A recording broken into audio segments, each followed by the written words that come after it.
नमस्कार, मैं हूं अंकुर और आप देख रहे हैं सत्य हिंदी का न्यूज बुलेटिन। एक नजर अब तक की सुर्खियों पर। 9 सितंबर को पहले दौर के मतदान के बाद किसी भी उम्मीदवार को 50% से ज्यादा वोट नहीं मिले थे, जिसके बाद मालदीव में आज फिर से मतदान के बाद फाइनल नतीजे जारी किए जाएंगे। माना जा रहा है कि इस चुनाव के नतीजों के साथ ये स्पष्ट हो जाएगा कि इस द्वीपीय देश पर चीन और भारत में से किसका असर अधिक होगा। मौजूदा राष्ट्रपति इब्राहिम मोहम्मद सोली फिर से चुने जाने के लिए जनादेश मांग रहे हैं, तो दूसरी ओर उन्हें विपक्षी उम्मीदवार मोहम्मद मुइज़्ज़ू से कड़ी चुनौती मिलती हुई दिखाई दे रही है। राष्ट्रपति सोली भारत से मालदीव के करीबी रिश्तों के हिमायती माने जाते हैं, तो मुइज़्ज़ू इसके उलट चीन के तरफदार के तौर पर देखे जाते हैं। 19वें एशियाई खेलों में भारतीय निशानेबाज सरबजोत सिंह और दिव्या टीएस ने 10 metre air pistol mix team स्पर्धा में रजत पदक जीत लिया है। इससे पहले भारतीय महिला निशानेबाजों ने 10 मीटर एयर पिस्टल के टीम इवेंट में सिल्वर मेडल जीता था। ऐशा सिंह के नेतृत्व में 10 मीटर एयर पिस्टल प्रतियोगिता में भारतीय महिलाओं की टीम ने 1731 अंक के साथ सिल्वर मेडल जीता। भारत अब तक इन खेलों में 34 पदक जीत चुका है। इनमें 8 गोल्ड, 13 सिल्वर और 13 ब्रॉन्ज मेडल शामिल हैं। पदक तालिका में सबसे ऊपर चीन है, जिसने 106 गोल्ड, 65 सिल्वर और 33 ब्रॉन्ज समेत 204 पदक जीते हैं।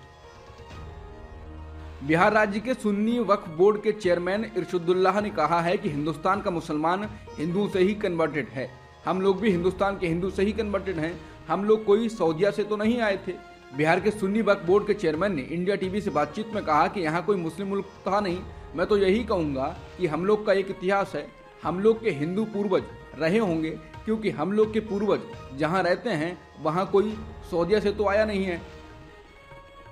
मई में मणिपुर में संघर्ष शुरू होने के बाद से प्रदेश बीजेपी अध्यक्ष शारदा देवी के घर को 6 बार निशाना बनाया गया है। राज्य भाजपा अध्यक्ष ए शारदा देवी का कहना है कि उन्होंने अपने 3 दशकों के राजनीतिक करियर में कभी भी सत्तारूढ़ दल के प्रति इस तरह की शत्रुता नहीं देखी है। उन्होंने कहा, मैं लोगों के घर जलाओ चिल्लाते हुए सुनकर थक गई हूँ। कितने लोगों के घर जलाए गए हैं, कितने लोग राज्य में विस्थापित हैं, वो मुझे विस्थापित क्यों करना चाहते हैं। इसके साथ ही उन्होंने कहा कि वो अपनी भूमिका को लोगों और सरकार के बीच एक पुल के रूप में देखती हैं।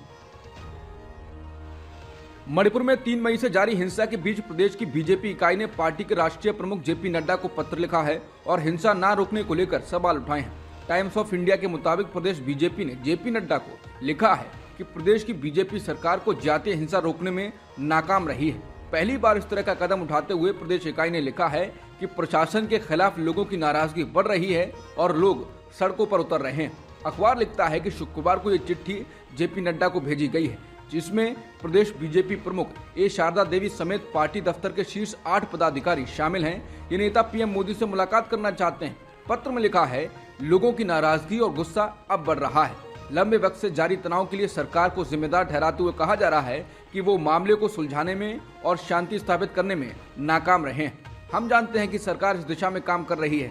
बता दें, एक दिन पहले मणिपुर में प्रदर्शनकारियों ने मुख्यमंत्री एन बीरेन सिंह के निजी आवास और एक और बीजेपी विधायक के घर पर हमला किया था। मध्य प्रदेश चुनाव को लेकर टाइम्स नाउ द्वारा सर्वे में बताया गया है कि अगर राज्य में विधानसभा के चुनाव होते हैं तो बीजेपी को 102 से 110 सीटें मिल सकती हैं। वहीं कांग्रेस को 118 से 128 सीटें मिलने का अनुमान है, जबकि अन्य दलों को 2 सीटें मिलती हुई दिखाई दे रही हैं। वहीं वोट शेयर की बात करें तो बीजेपी को 2023 के चुनाव में 42.8% वोट मिल सकते हैं। वहीं कांग्रेस को 43.8% वोट मिल रहे हैं, जबकि अन्य के खाते में 13.40 वोट फीसदी मिल सकते हैं। टाइम्स नाउ के सर्वे में सिंधिया के इलाके में बीजेपी को जबरदस्त झटका लगा है, या कहें कि बीजेपी को सबसे बड़ा झटका ग्वालियर चंबल इलाके में ही लगता हुआ दिखाई दे रहा है।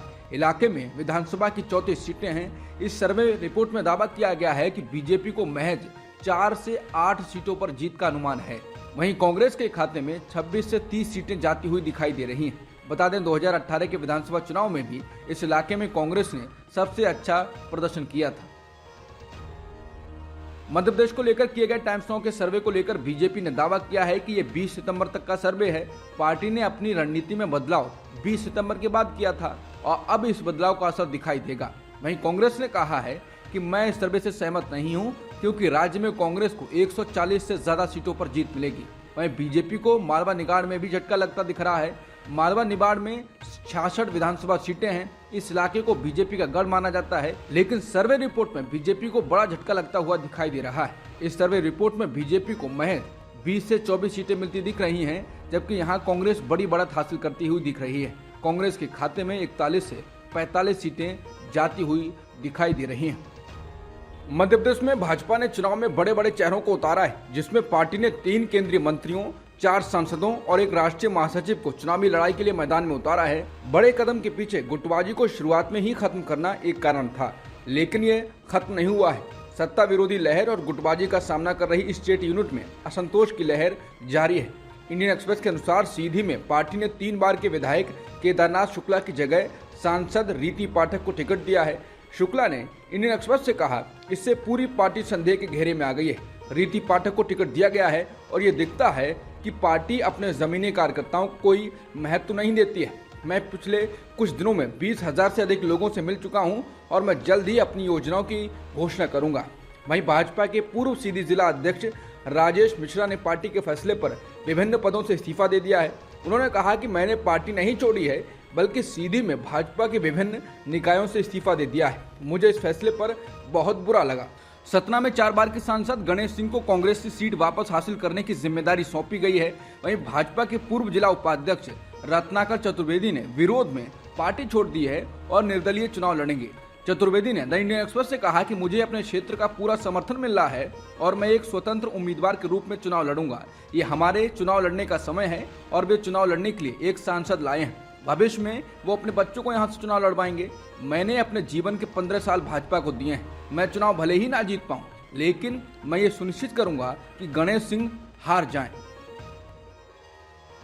एमपी में भाजपा केंद्रीय मंत्री ज्योतिराज सिंधिया के वफादारियों और भाजपा के पुराने नेताओं के बीच अंदरूनी कलह से भी जूझ रही है। हाल के महीनों में सिंधिया के कई वफादारों ने पार्टी छोड़ दी है और फिर से कांग्रेस में शामिल हो गए हैं। महर से सिंधिया समर्थक श्रीकांत चतुर्वेदी को टिकट दिया गया है। इस कारण मौजूदा विधायक नारायण त्रिपाठी नाराज हो गए हैं, जिन्होंने 2018 में उम्मीदवार को हराया था। इंडियन एक्सप्रेस से बात करते हुए त्रिपाठी ने कहा कि किस प्रकार का मजाक है ये। जो नेता केंद्रीय मंत्री राष्ट्रीय और अंतर्राष्ट्रीय स्तर पर काम करते हैं, उनको प्रदेश में भेजा जा रहा है। वहीं श्योपुर से बीजेपी की ओर से पूर्व विधायक दुर्गालाल विजय को एक बार फिर से विधानसभा चुनाव का प्रत्याशी घोषित किए जाने के कारण 30 साल से पार्टी से जुड़े रहे पार्टी के पूर्व जिला अध्यक्ष राधेश्याम रावत ने पद से इस्तीफा दे दिया। बता दें कि पूर्व जिला अध्यक्ष राधेश्याम रावत जनसंघ के समय से बीजेपी में सक्रिय रहकर काम करते रहे हैं। वहीं नागदा खाचरौद विधानसभा क्षेत्र से घोषित प्रत्याशी डॉक्टर तेज बहादुर सिंह चौहान को लेकर बगावत शुरू हो गई है और भाजपा नेता लोकेंद्र मेहता ने पार्टी द्वारा प्रत्याशी नहीं बनाए जाने पर निर्दलीय प्रत्याशी के रूप में चुनाव लड़ने का ऐलान किया है। कुल मिलाकर बीजेपी के अंदर बहुत नाराजगी है और गुट बन गए हैं, जो इसको भारी भी पड़ सकते हैं। जनसत्ता की रिपोर्ट के अनुसार परिवहन मंत्री नितिन गडकरी ने 2024 में होने वाले लोकसभा चुनावों को लेकर कहा है कि चुनाव के लिए उनकी तरफ से ना तो कोई बैनर लगाया जाएगा और ना ही कोई पोस्टर। वाशिम में एक कार्यक्रम में उन्होंने कहा कि मैंने फैसला लिया है कि चुनाव के लिए ना तो कोई बैनर लगाया जाएगा और ना ही पोस्टर और ना ही लोगों को चाय पिलाई जाएगी। जिन्हें वोट देना है देंगे, जिन्हें नहीं देना है नहीं देंगे, लेकिन ना तो मैं रिश्वत लूंगा और ना ही देने दूंगा।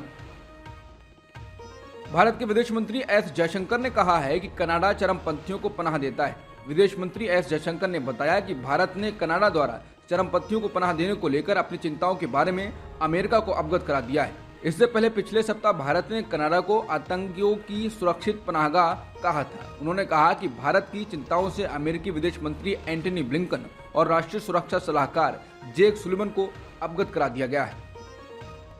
भारत के विदेश मंत्री एस जयशंकर ने बताया है कि अमेरिकी विदेश मंत्री एंटनी ब्लिंकन और राष्ट्रीय सुरक्षा सलाहकार जेक सुलिवन के साथ बातचीत में ट्रूडो के लगाए गए आरोपों का मुद्दा उठा था।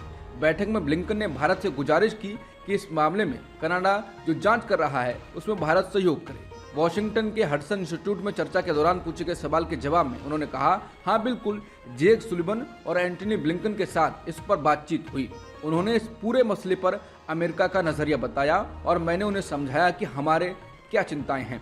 मुझे लगता है कि दोनों को अब इस मामले में अधिक जानकारी है।